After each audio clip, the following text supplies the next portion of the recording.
नमस्कार, news today राष्ट्रीय के प्राइम टाइम बुलेटिन खबर दिन भर में आपका स्वागत है। मैं हूं संजीव लाल।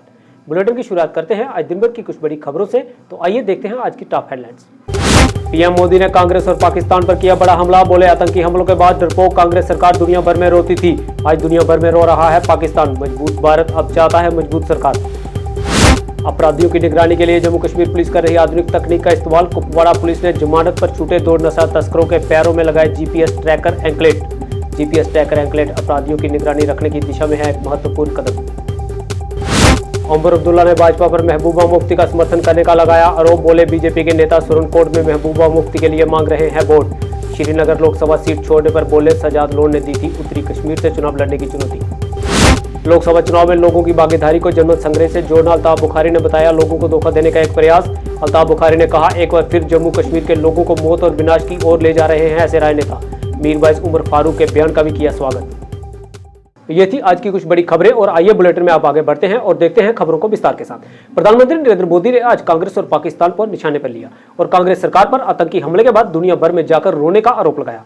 झारखंड के पालमू में चुनावी जनसभा को संबोधित करते हुए प्रधानमंत्री नरेंद्र मोदी ने कहा कि पहले ऐसी स्थिति थी जब आतंकी हमले होते थे, उसके बाद कांग्रेस की डरपोक सरकार दुनिया में जाकर रोती थी, लेकिन आज नया भारत है जो अंदर जाकर मारता है और ये सब आपके एक वोट की ताकत से हुआ है। पीएम ने कहा कि 2014 में आपके एक वोट ने देश के भ्रष्ट और डरपोक सरकार को हटा दिया। पीएम ने कहा कि सर्जिकल स्ट्राइक और एयर स्ट्राइक के तमाचे ने पाकिस्तान को हिलाकर रख दिया है। पहले आतंकी हमलों के बाद डरपोक कांग्रेस सरकार दुनिया भर में रोती थी, लेकिन आज स्थिति इसके विपरीत है। आज पाकिस्तान दुनिया भर में रो रहा है। पीएम मोदी ने चुटकी लेते हुए कहा कि आज पाकिस्तान के नेता कांग्रेस के शहजादे को पीएम बनाने के लिए दुआएं कर रहे हैं, लेकिन मजबूत भारत अब मजबूत सरकार ही चाहता है और पूरा हिंदुस्तान कह रहा है मजबूत भारत के लिए मजबूत सरकार। बम फूटते थे, आतंकवादी गोलियां चलाते थे, निर्दोषों को मौत के घाट उतारते थे और दिल्ली की सरकार पाकिस्तान को लव लेटर भेजती थी। लव लेटर, अमन की आस लगाती थी, अमन की आस। पाकिस्तान जितने लेटर जाता थे उससे ज्यादा आतंकी भेजता था और बम गोले लेकर वो देश में खून की होली खेलते थे।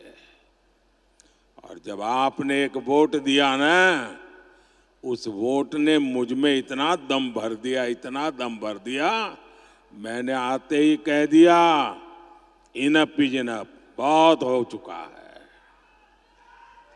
अब ये खेल नहीं चलेगा।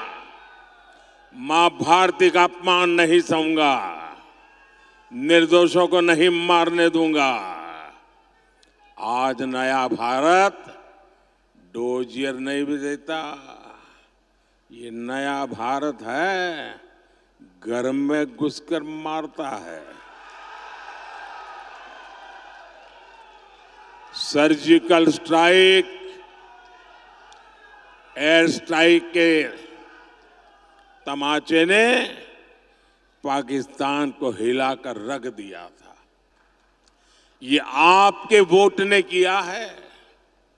एक वो स्थिति थी जब आतंकी हमले के बाद कांग्रेस की डरपोक सरकार दुनिया भर में जा जाकर रोती थी। ये स्थिति कि पाकिस्तान, वो वक्त चला गया जब हम दुनिया में जाकर के रोते रहे। आज स्थिति ये है पाकिस्तान दुनिया भर में जा जाकर के रो रहा है। बचाओ बचाओ चिल्ला रहा है। आज पाकिस्तान के नेता कांग्रेस के शहजादे को पीएम बनाने के लिए दुआ कर रहे हैं, लेकिन मजबूत भारत तो अब मजबूत सरकार ही चाहता है। जम्मू कश्मीर पुलिस ने नशीली दवाओं से संबंधित अपराधों से निपटने की दिशा में एक महत्वपूर्ण कदम उठाया है। पुलिस ने जिला कुपवाड़ा में एनडीपीएस के एक मामले में जमानत पर छूटे 2 आरोपियों पर निगरानी रखने के लिए आधुनिक तकनीक का इस्तेमाल करते हुए उनके पैरों में जीपीएस ट्रैकर एंकलेट लगाए हैं। मिली जानकारी के अनुसार एसपी कुपवाड़ा, जीएम भट्ट और एसएचओ कुपवाड़ा इंस्पेक्टर इशाक के नेतृत्व में कुपवाड़ा पुलिस की टीम ने एनडीपीएस मामले में आरोपी अब्दुल मजीद भट्ट और अब्दुल अली भट्ट के जमानत पर छूटने के बाद नशीले पदार्थों के दोनों तस्करों की गतिविधियों पर निगरानी रखने के लिए इलेक्ट्रॉनिक उपकरण का उपयोग करते हुए इन दोनों के पैरों में जीपीएस ट्रैकर एंकलेट लगाए हैं। कुपवाड़ा पुलिस ने आज 2 एक्यूज्ड पर्सन जो एनडीपीएस केसेस में इन्वॉल्व है उनकी निगरानी के लिए एक सिस्टम स्टार्ट किया है जिसको कहते हैं जीपीएस बेस्ड मॉनिटरिंग सिस्टम। इसमें जो एक्यूज्ड पर्सन है, एक का नाम है आबिद अली भट्ट सन ऑफ अली मोहम्मद भट्ट और वो बुहीपुरा कुपवाड़ा, और जो दूसरा पर्सन इसका नाम है अब्दुल मजीद भट्ट सन ऑफ अली मोहम्मद भट्ट और वो कुनन पोशपुरा। ये दोनों पर्सन जो है ये केस एफआईआर नंबर 283 2022 का केस है जो कि पीएस कुपवाड़ा में रजिस्टर हुआ था। इन दोनों पर्सन की अब मॉनिटरिंग जो है वो हम थ्रू जीपीएस बेस्ड जो ट्रैकिंग सिस्टम है उसके थ्रू करेंगे। दोनों पर्सन जो है बेल आउट हुए हैं और जहां जहां पे भी जाएंगे इनकी हम कंटिन्यूसली सर्वेलेंस रखेंगे। सर, पुलिस की ये जो नया इक्विपमेंट्स आया है जीपीएस एंकलेट, ये क्या है सर? ये एक हाईटेक सर्वेलेंस सिस्टम है जिसमें हम एक्यूज्ड पर्सन्स को एक एंकलेट पहनाते हैं। उस एंकलेट के थ्रू जहां पे भी जाएंगे हम उनकी सर्वेलेंस रख रहे हैं कि अगर तो जहां पे भी जाएंगे हम इनकी सर्वेलेंस रख रहे हैं। और अगर ये हमें लगेगा कि इनकी मॉनिटरिंग में हमें ये लगेगा कि इनकी जो एक्टिविटी है वो सस्पिशियस है तो उस वक्त हम इनकी सस्पिशियस है जिसमें ये इन्वॉल्व फिर से किसी ड्रग ट्रेड में हुए हैं ताकि वो हम उसमें उस वक्त मौका रखते ही कार्रवाई स्टार्ट करें। पर आज इंट्रोड्यूस किया जा रहा है ये जो जीपीएस एंकलेट है। बिल्कुल, ये हमने पहली बार यहाँ पे आज स्टार्ट किया है और जो हमारे एक्यूज्ड पर्सन्स है जो भी एनडीपीएस केसेस में है आगे आने वाले वक्त में हम उनके अगेंस्ट भी यही कार्रवाई स्टार्ट कर रहे हैं। जो मंशियात का जो बिदत है ये इसका खात्मा हो तो इसमें कितनी मदद आप लोगों को हासिल होगी? डेफिनेटली इससे एक बड़ा हमें लीप मिलेगा इनकी मॉनिटरिंग करने में, सर्वेलेंस रखने में। और अगर ये फिर से इन्वॉल्व हो जाते हैं तो इनको वक्त रहते ही फिर से दर लेने के लिए तो कुपवाड़ा पुलिस का यही मोटिव है कि जो भी लोग ड्रग ट्रेड में इन्वॉल्व है, चाहे पैडलर्स हो, स्मगलर्स हो या ट्रैफिकिंग में इन्वॉल्व है, उनके खिलाफ हम सख्त से सख्त कार्रवाई जो है वो अमल में लाएंगे। चाहे जीपीएस ट्रैकिंग की बात हो या फिर उनकी जो प्रॉपर्टी है जो उन्होंने इलीगल तरीके से बनाई है उसको अटैच करने की बात हो या उनके अकाउंट जो है उनको फ्रीज करने की बात हो, ये सब कार्रवाई उनके खिलाफ हम स्टार्ट कर रहे हैं जिसका हमने ऑलरेडी इनिशिएटिव लिया है। जम्मू कश्मीर अपनी पार्टी के अध्यक्ष अल्ताफ बुखारी ने लोकसभा चुनावों में कश्मीरी अवाम की सक्रिय भागीदारी को जनमत सगरे से जोड़ने वाले लोगों को कड़ी चेतावनी दी है। श्रीनगर के फतेह कदल इलाके में एक चुनावी जनसभा को संबोधित करते हुए अल्ताफ बुखारी ने कहा कि मौजूदा लोकसभा चुनाव के दौरान कुछ राजनीतिक नेता चुनावों में कश्मीरी अवाम की सक्रिय भागीदारी की तुलना जनमत संग्रह से करके एक बार फिर जम्मू कश्मीर में अनिश्चितता की स्थिति पैदा करने का प्रयास कर रहे हैं। अल्ताफ बुखारी ने कहा कि ऐसे राजनेता एक बार फिर जम्मू कश्मीर के लोगों को धोखा दे रहे हैं और उन्हें मौत और विनाश की ओर ले जा रहे हैं। अल्ताफ बुखारी ने मीरवाइज उमर फारूक के उस बयान का भी स्वागत किया जिसमें मीरवाइज उमर फारूक ने इस बात पर जोर दिया है कि चुनावी प्रक्रिया में भागीदारी को जनमत संग्रह के रूप में नहीं माना जाना चाहिए। तरफ से वो है, दूसरी तरफ से मैं देखता हूँ देखो जिनको कहते थे ये मुल्क दुश्मनाना से रहे, आज देखिए कितने अमन पसंदी से ये आज आ रहे हैं। इनको भी कोई उम्मीद है कि शायद कोई नया सवेरा आएगा और इनके साथ भी इंसाफ हो जाए। सुनिए रूप साहब, आप ज्यादा इसमें ये ना हो, ये चलता रहता है इलेक्शन में, वो बहुत कुछ कहेंगे, मैं यहाँ से जवाब नहीं दूंगा। ऐसी चीजें चलती रहेंगी इलेक्शन में। ये डोंट एक्सपेक्ट कि इलेक्शन जम्मू कश्मीर में मुख्तलिफ हैं जो हिंदुस्तान से। यहाँ तो इल्जामात और इल्जामात पे वो आपसी इल्जामात चलते रहेंगे, लेकिन शहरी श्रीनगर में मैं किसी पे इल्जाम नहीं, क्योंकि शहरी श्रीनगर का एक मुकाम है, मैं उस मुकाम पे पहुंचा हूँ जहाँ में कोई तू मेहमान नहीं। जम्मू कश्मीर पुलिस की हमारी पुलिस है, तनकीद करना मेरा हक है। मैं अपनी पुलिस को मशवरा भी दे सकता हूँ, बच्चों को भी मशवरा दे सकता हूँ। ये तो एक लीडर का काम होता है कि जहाँ गलत देखे गलत को गलत कहे, सही को सही कहे, इसीलिए तो हम खिदमतगार हैं। मैं मुबारकबादी देता हूँ मीरवाइज साहब को। ये सच बात है कि इलेक्शन है, इसको किसी रेफरेंडम से ताबीर नहीं किया जाना चाहिए। वो शरारती अनासिर जो इसको एक रेफरेंडम का नाम दे रहे हैं, वो फिर एक बार जम्मू कश्मीर के लोगों को एक उल्टे रास्ते पर ले जाना चाहिए। नेशनल कॉन्फ्रेंस के उपाध्यक्ष और बारामूला लोकसभा सीट से प्रत्याशी उमर अब्दुल्ला ने आज फिर भाजपा पर महबूबा मुफ्ती का समर्थन करने का आरोप लगाया है। बडगाम जिले के खान साहब इलाके में एक चुनावी जनसभा को संबोधित करते हुए उमर अब्दुल्ला ने पीपल्स कॉन्फ्रेंस, अपनी पार्टी और पीडीपी पर हमला करते हुए कहा कि जिनके हाथ में सेब, बैट और कलम दवात है, भारतीय जनता पार्टी उनके साथ मिलकर जम्मू कश्मीर में नेशनल कॉन्फ्रेंस को खत्म करना चाहती है। उमर अब्दुल्ला ने कहा कि बीजेपी ने भले ही कश्मीर में अपने उम्मीदवार मैदान में नहीं उतारे हों, लेकिन उनके प्रॉक्सी उम्मीदवार मैदान में हैं। उमर अब्दुल्ला ने कहा कि सुरनकोट में महबूबा मुफ्ती के समर्थन में भारतीय जनता पार्टी का एक वरिष्ठ नेता मुश्ताक बुखारी वोट मांग रहा है। जिन पार्टियों के हाथ में सेब है, बैट है, कलम दवात है, उनके लिए तो बीजेपी वोट मांग रही है। सुरनकोट में आपके वो सीनियर लीडर मुश्ताक बुखारी साहब, वो महबूबा मुफ्ती के लिए वोट मांग रहे हैं। मेंढर में आपके मुर्तजा खान साहब, उनका बयान है, वो कहते हैं मैं बीजेपी के साथ जुड़ा हूं, लेकिन क्योंकि बीजेपी का उम्मीदवार नहीं है तो हम वोट पीडीपी को डालेंगे।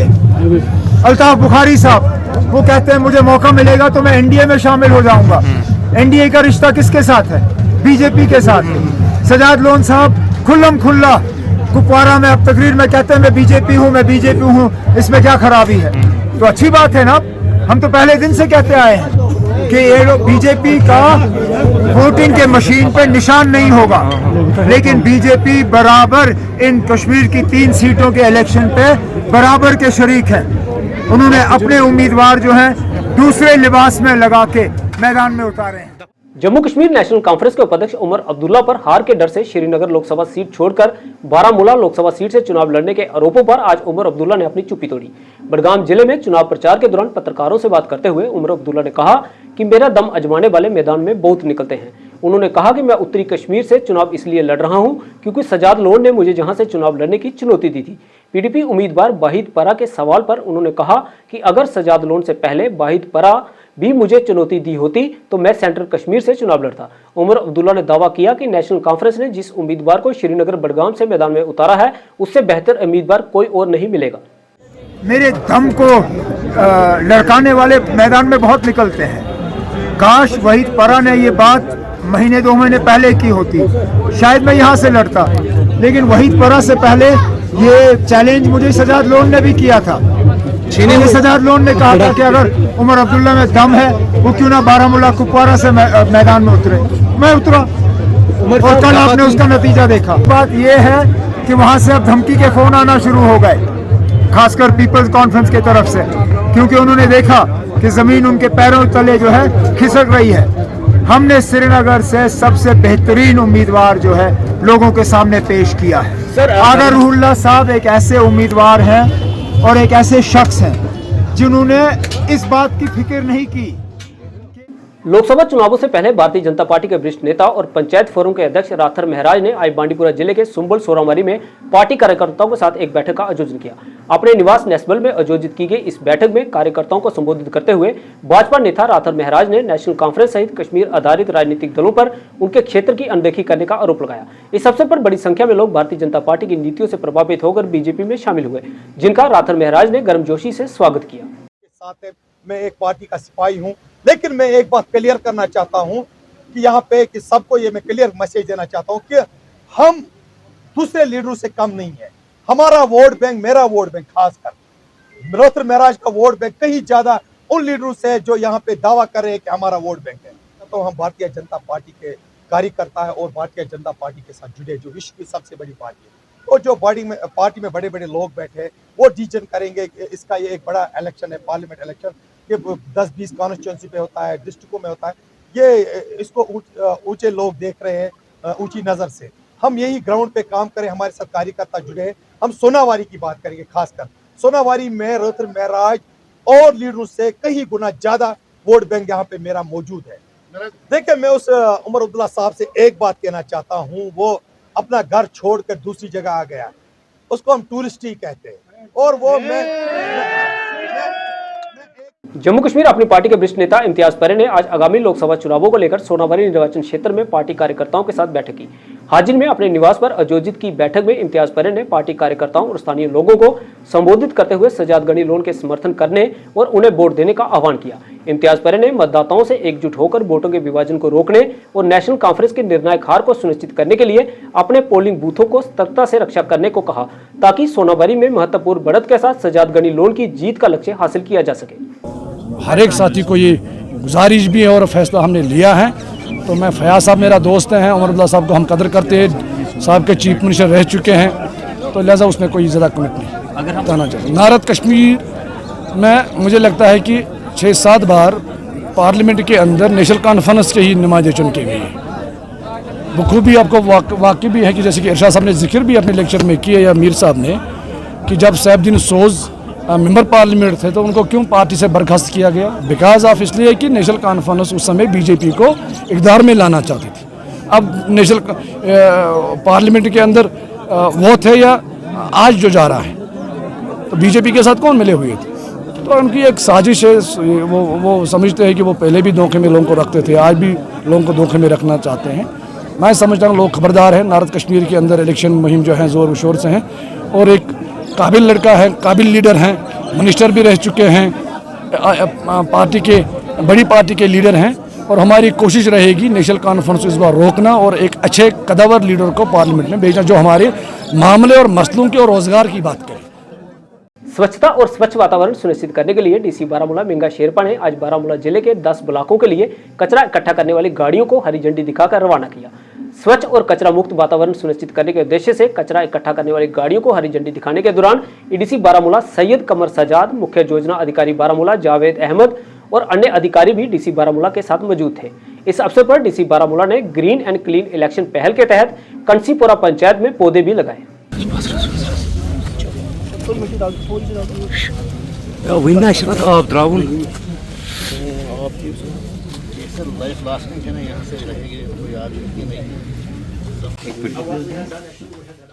खबर दिन भर के आज के अंक में बस इतना ही। अधिक अपडेट के साथ फिर होंगे उपस्थित। अगर आपने अभी तक हमारे चैनल को सब्सक्राइब नहीं किया है तो कृपया न्यूज़ टुडे राष्ट्रीय को सब्सक्राइब करें। इसी के साथ मुझे और मेरी सारी टीम को दीजिए अनुमति और आप बने रहिए न्यूज़ टुडे राष्ट्रीय के साथ। धन्यवाद। शुभ रात्रि।